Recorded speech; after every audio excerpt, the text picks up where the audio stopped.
नाशिक शहरातील IT पार्कचा मुद्दा खूप महत्त्वाचा होता।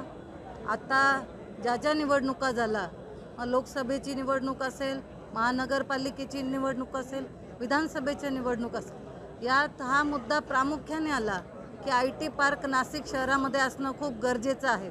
आज नाशिकची मुलं हे बेंगलोर असतील, पुणे असतील, हैदराबाद असतील, या ठिकाणी ते नोकरीसाठी जात असतात आणि त्यामुळे राज्यपालांच्या अभिभाषणावर चर्चा करत असताना मी प्रामुख्याने IT पार्कची मागणी केलेली होती।